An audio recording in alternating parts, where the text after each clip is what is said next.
welcome back to Socialette. This is episode 424, how you're self-sabotaging your launches. Now, you might not realize it, but chances are that in your launches, you are actually your worst enemy. You are one of the biggest reasons why your launch might not go as planned.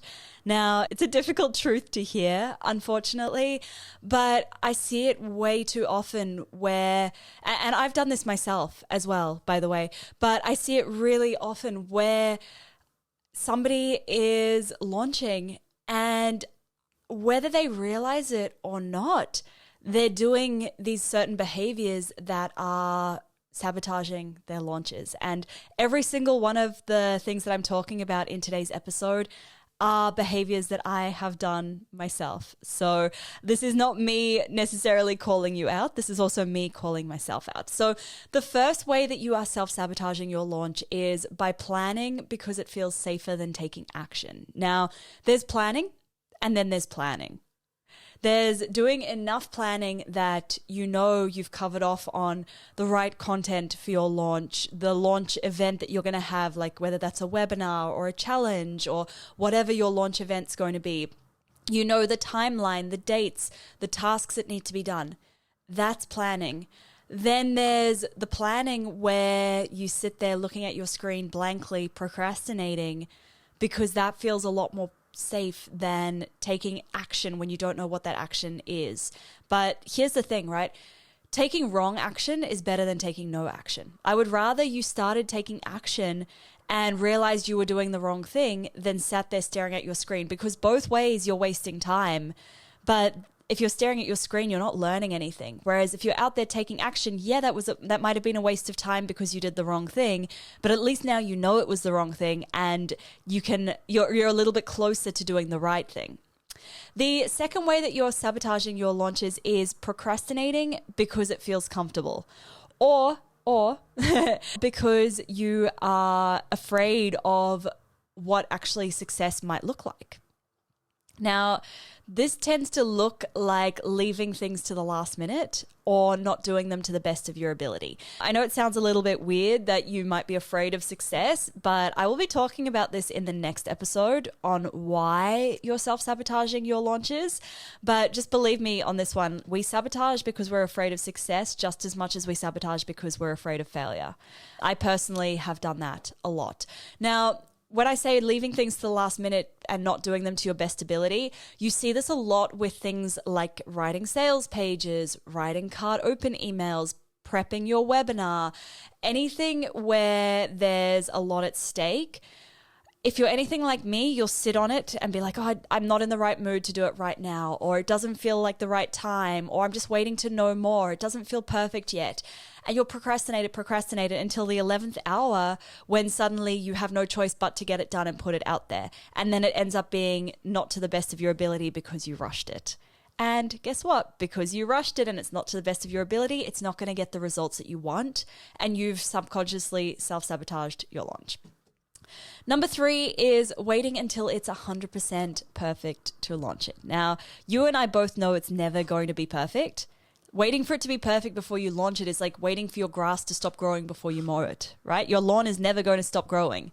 So you might as well mow it now because it's going to keep growing.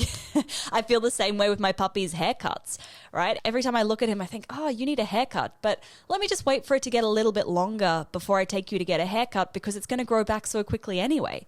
It's never going to stop growing. Your launch is never going to feel perfect enough to launch. Now, number 4 is doing a bit of a half-assed job with your launch so that if it fails, you can pretend you didn't care anyway. Now, this will look a little bit like leaving things to the last minute. It will look like, only putting up one social media post, only sending out one email because, you don't really care that much about your launch anyway.